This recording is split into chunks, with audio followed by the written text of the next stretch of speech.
Unknown Country is a road trip movie.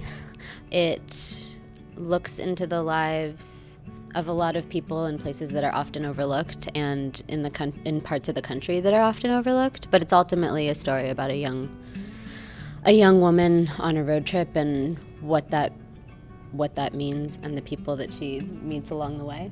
I was thinking about this idea of a young woman on a road trip for a while. The ideas for the story continued to grow as I met people as I was road tripping for about 3 or 4 years through these areas. And so they sort of started to function together in that I thought about telling a story about a young woman on a road trip and meeting the people that I was meeting along the way. And I talked about those initial ideas with my editor, with Vanara, who also is a producer and has a story by credit on the film.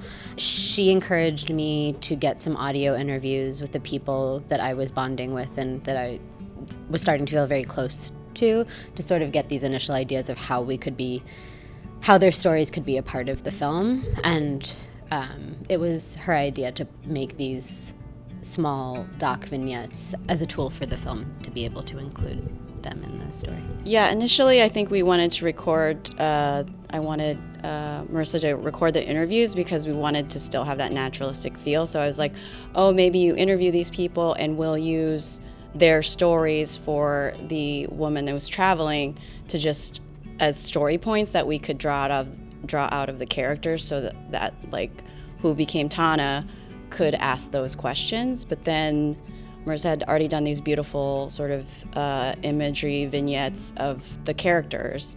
And the interviews were so good, we just started, experimenting with just having the VO over it. And I thought it was super powerful, and we could weave that as part of like putting some narrative structure within the solitude and silence of the drive. Right, a woman traveling alone, and people who are familiar with missing murdered Indigenous women, especially an Indigenous woman traveling alone through man camp country. There is a general trust I think the four of us have in somebody else picked up on this, general trust in like, if you don't know where you're going, you're still going to get there.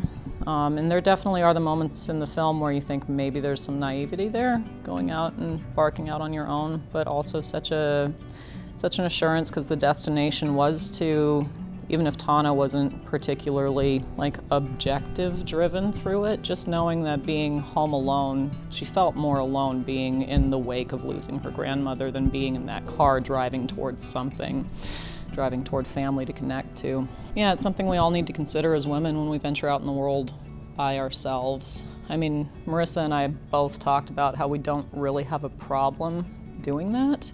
People who love us and know us, our families don't like the idea of a young woman venturing out on her own, but like there's a lot of young women who do that. Worst case scenario, the nightmares, the bad stories are always a possibility, but there's also the possibility of like if you stay home and you don't do that, then you're not going to find it, And I also feel like we don't always as people know how vulnerable we are.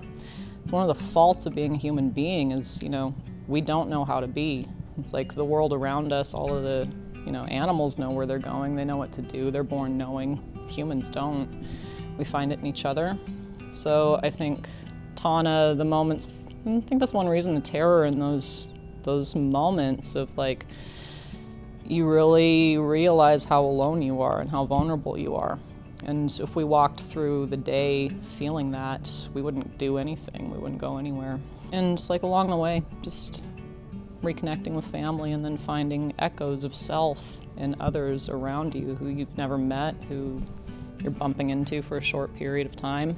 Every little person has a life as complex as you do, has a story as complex, nuanced, epic, and intimate as you do. And like the awareness of that. It's like there's a weird sort of paradoxical agoraphobia and like comfort in that feeling. Just to add to that, life can be really lonely and it can be really dark and sad for just being alive and having the experiences that we all have. The understanding that like we're all having them and feeling that in those passing moments, it can be very healing, and it's a huge part of life if you're open to it.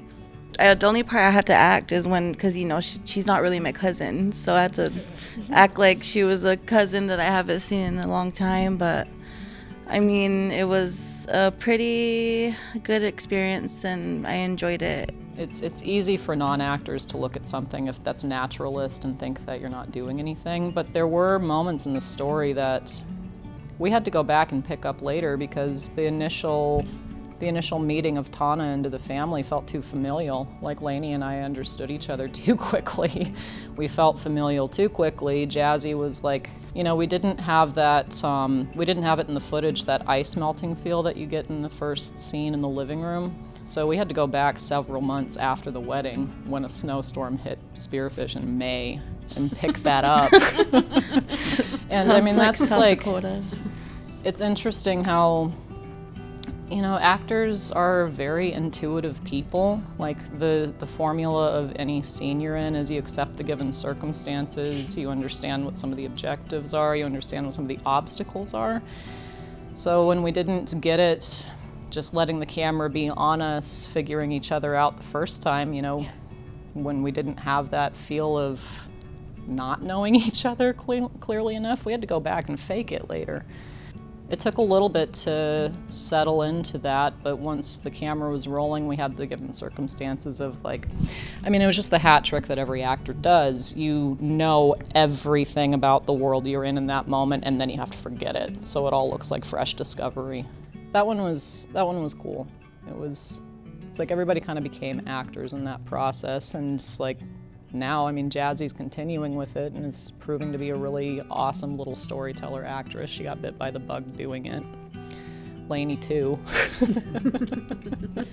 Yeah, and can I just say, just as the editor, because, you know, there's been this distinction between like the professional actors and then like our first time actors, and yes, they're playing a version of themselves, but you can't fake sincerity and emotion. And I think me being in there, like, I would be really bad, and like that openness and generosity of like Lainey and her family just being open to the camera, I think that's, for an editor, like a dream of having, like, that's what like great actors do. They just like let you into that truth. And so yeah, I just thought you were amazing. I started to be much more conscious of being a young woman alone on my road trips after that time. I started thinking about it differently. I also felt like these areas of the country that I didn't know that they are overlooked and were sort of being put into it's like the middle of America, it's Trump country, it's all... I felt like I wanted to understand a bit more of what these landscapes and what these places were, and I first did that sort of through photography, and it made me much more aware of the world around me and traveling through America alone after 2016 and wanting to get to know those places.